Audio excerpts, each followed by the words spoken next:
Yo, what's going on, guys? Welcome back to the channel. TM's here.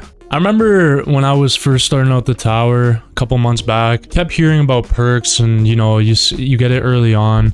You hear about how impactful they are, but to be honest, I didn't watch a video about them, and I kind of just learned on the way. But honestly, there were certain things that I learned now that I wish I would have probably known before. So in this video, we're gonna go through every single thing possible that we need to know about perks, how to unlock them, what unlocks are actually important, which labs should we upgrade first.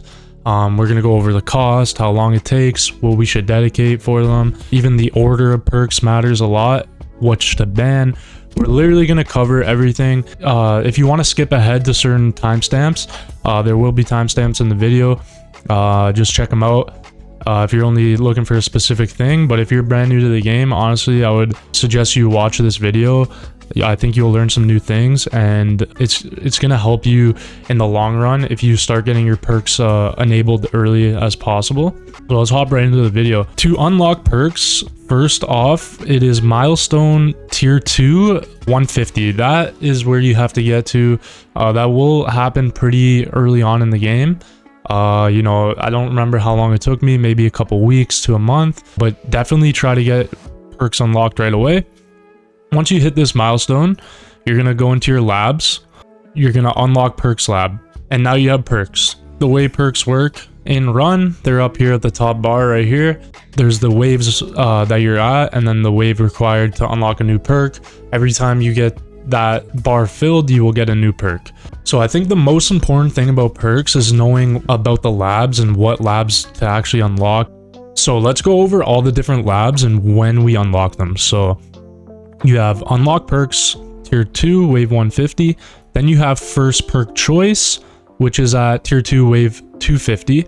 What this unlock in lab does, it allows you every single new run, you get to pick a perk that's going to appear first, which is very important research to get. Then you have tier 2 wave 400, which is improve trade-off perks. Trade-off perks are going to be the purple perk. We're going to go into more depth with those later. The next perk unlock is tier 4 wave 50, which is auto pick perks. Basically, this is like an automation. You can set an order of your perks, and then if you click auto pick perk, it will automatically pick those perks if they come up. It starts at one auto pick perk, and you have to research more in the lab to get more auto picks. Then you have at tier 4 wave 80 perk option quantity. What that does is you start off with 2 perks to pick through each time you get a new perk. This lab will allow you to get 3 and then 4 perks to choose from, which helps your RNG get the better perks. So it's also another important one. Tier 6 wave 10 is auto pick ranking. You have to do this lab in order to do an auto pick ranking, which is the other unlock auto pick perks. And the last perk unlock is at tier 5 wave 40, which is ban perks. Ban perks is pretty straightforward. It basically allows you to choose perks that will not be allowed to get picked. This is important because there are certain perks out there that are considered run killers. So ban perks, it's a very long lab. It's not too expensive, but it's a very long lab. It's important. I'm going to go through that in more detail too. So now that we've gone through all the different labs and how to actually unlock these labs, I want to talk about certain benchmarks to hit and also the priority of the labs, because as we all know, there's only 5 lab slots open. I wouldn't say dedicate like more than 3 labs to perks. Depending where you're at, you maybe can push to 3. Early on, I would definitely, especially if you can afford it coin wise, I would dedicate at least 2 labs to perks. The quicker you get your perk labs online, the more coins you're going to get in run. They're very impactful. So first step, unlock your perks lab. The cost will be on the left side of the screen and the time for this lab. Then you want to start working on, as soon as you get it unlocked, you want to get your first perk choice. This is going to be very impactful lab for you, because what happens, so when you go into your perks tab, it's right here on the right side, the hand with all the symbols. You see first perk will come here. The only first perk you're ever going to put, guys, and I mean this, you never put anything else, it does not matter, is perk wave requirement. What perk wave requirement does, it lowers the amount of waves it takes to get a new perk. There, you can get 3 of them in a run. Getting the first one is, you have to do it as your first perk. As soon as you start using perks, you'll see why. So put first perk wave requirement as your first perk. So another thing that's going to be super important to unlock and upgrade as soon as you can afford it is perk option quantity. You want to try to max this out. Minimum, get the first level into it so that you get 3 perk options. But the more options you get, the higher chance that you're going to have to get all your perks online. What I mean by getting all your perks online is getting all your coin bonus perks and also your game speed and also your EHP perks online. You want to get that as quick as you can in the run in the least waves possible. Ban perks is a thing where I would say it's not going to be a highest priority, but it's something you don't want to neglect. I would not go bankrupt in coins getting ban perks, but as soon as you can free up a lab and it's like a cheaper-ish upgrade to like mid-tier, I mean in terms of coins for you, like whatever your daily coins is, let's say in a run you're getting 100 million coins and the ban perk is 100 million, I would say I would potentially unlock it. That's how I did my ban perks. I didn't save up for them, but if I was getting them naturally in a run, you want to at least get to, I would say, 5 ban perks as quick as you can. I'm going to go over that right now for you. Why? And that is because, as you can see in my ban perks, here are the run killer perks. So enemy speed, but enemy damage 2.5. That is going to kill your run. Enemies taking 2.5 damage, you want to ban that, I would say, almost first. The second ban I have is ranged enemies attack distance reduced, but their damage is ×3. That's another run killer. ×3 damage is never a good thing. Another really bad perk is this one. Enemies have 55% health, but your tower, health regen, and lifesteal is 90%. If you're watching this video, you're probably not glass cannon build. You're probably playing EHP, so it's a no-brainer. That's not a good perk. So this perk is pretty bad too, the cash per wave, but enemy kills don't give cash. Especially early on, cash is really important before you can max your workshop. So I would say ban this maybe 4th. And I have free upgrades banned here 5th, only because I do Orb Devo and that kills my Orb Devo. But if you're playing like Blender, for example, I would not ban free upgrades. Another potential good ban, especially if you're playing Blender build, like increased lifesteal, but knockback force is -70%. Obviously, in Blender build, you need knockback into your orbs, so that's a potential ban. And also another potential ban could be the tower health regen ×8, but tower max health -60%. It's not the worst perk. It will lower your waves most likely, unless maybe you're using like wormhole redirector, but I would not say like maybe if this is like your 5th or 6th ban, I would do that. But the other bans I have up here are definitely your highest priority for ban perk. Another thing in the labs, you have standard perk bonus right here, and you have improved trade-off perks right here. What these 2 labs do, it's going to increase your coins in your run exponentially. As you can see, I'm at 10% on my improved trade-off. So what that does, it improves my times 1.98 coins, but tower max health. If you see that, that is doubling my coins. So once I get that perk, it is doubling my coins. Super important perk.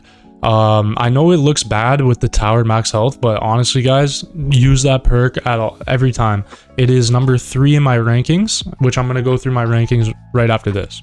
Now, when we go back to the standard perk bonus, this is all the blue colored perks. Another super important thing, it's gonna, the more you upgrade this lab, the higher your coins are gonna be in run also. And I'll show you why. When we go back to our perks, you can see that it improves. Your perk wave requirement will be at 20% to start, and it goes up to 25% when it's maxed out.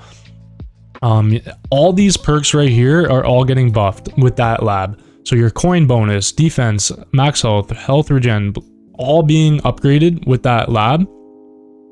This lab, the way I upgraded it, and I actually need to start upgrading it again. I put it on the back burner, which I'm just losing out on coins with it, so I actually need to find a lab spot pretty soon for it. The way I upgrade standard perk bonus is every time the same thing with banned perks, because they are quick, but they're expensive lab upgrades. Every time I see that the cost is what I make in a run, I will do the upgrade for it.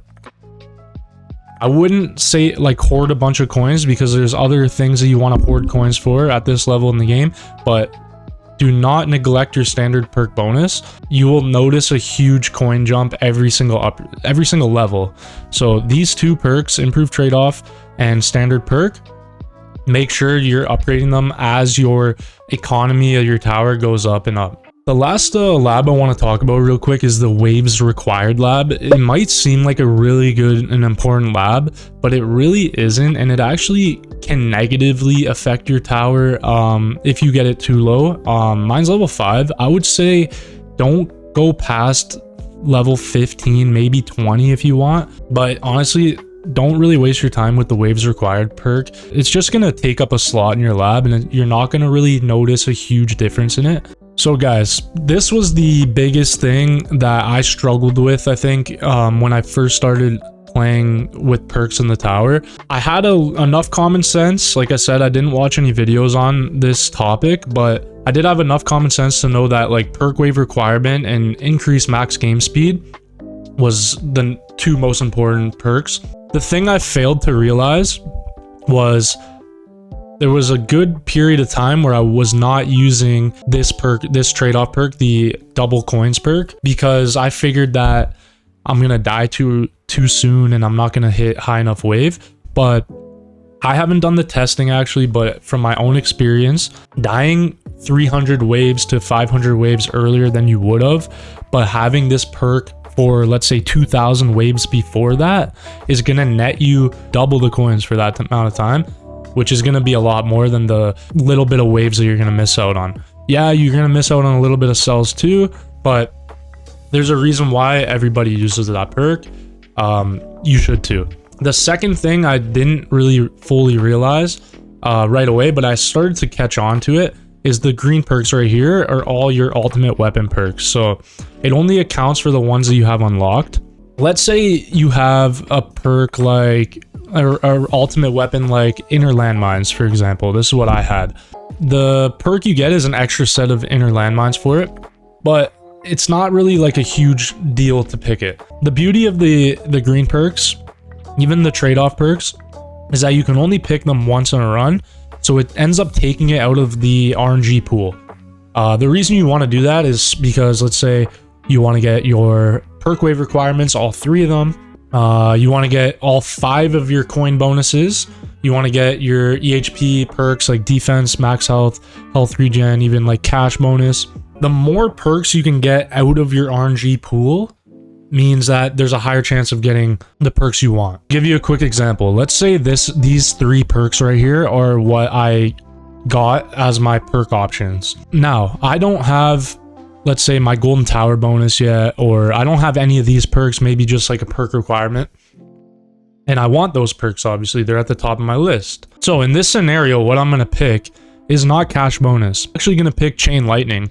You might think like the cash bonus is going to be more useful, but the reason why it goes back to what I was saying earlier, where if I pick the chain lightning damage right here, it takes it out of my RNG pool. That's one less perk that can potentially get in the way of getting my perk wave requirement or max game speed, etc. So that's kind of the strategy behind it. So last but not least, you might have already seen it while I've been explaining other things, but this is my order of perks. The only thing that some people argue is that they put the coin bonus over increased max game speed. Mathematically, probably correct, but in terms of practicality, I like to do increased game speed more because I'd rather my run just finish earlier. So not a big deal. Honestly, you can go either way with that.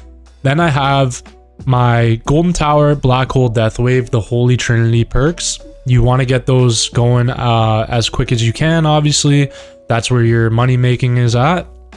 Then I have the 50-50 perk right here, enemy damage but tower damage. This is a bad perk if you're glass cannon, but most of us are going to be EHP at this stage of the game. Great perk. It's going to increase your survivability. Another thing, like when I said in the beginning of the video, when you unlock perks, your waves are going to go way up. Like let's say you're farming tier 1, like your waves in tier 1 are going to go way up once you get perks. The perks are incredible. You're going to get health bonuses, defense, right? This perk right here is going to be the biggest survivability perk that you're going to have. Just think about it. It cuts the damage by 50% of the enemies. The first blue perk is obviously going to be the coin bonus perk. And then I have max health and then defense and health regen going there because those are my survivability perks. Now you might be wondering, why do I have these ones are like colored and then the perks underneath are not colored? That goes back to what I was saying about the auto pick ranking lab. So it's, as you can see, I have 11 rankings unlocked. I would say 11 is a great benchmark to want to hit for auto pick perks. As you can see on the left side of the screen, auto pick perks is a super long lab. In my head, my theory about it, at the stage of the game I'm at, I have more important labs to do, but I did want to get my game to the point where I can kind of AFK my perks. I don't want to have to click perks. So that's why I invested a lot into my banned perks. I pretty much got rid of all the run killer perks. And then I also got all the important auto pick perks unlocked. So 11 is great because it kind of catches everything. If you go through my gray list here, there's nothing that important. Like I'm still gonna get it through the run. But the only important one I guess I'm kind of missing is like maybe cash bonus. But if I'm AFK anyways, I don't really need cash. So that's my thought on that. So yeah, guys, that's pretty much all you need to know about perks. If you guys learned anything new in this video today, I'd greatly appreciate, you know, leaving a like on the video, even commenting saying what's up, or if you have any questions, leave them down below. I'll be sure to answer them for you. I am on the road to 1,000 subscribers by the end of the year. Super appreciate it if you guys want to hit that button down below. Hope you guys learned something new, and good luck in your tower journeys ahead of you. Perks are the truth. We'll leave it at that.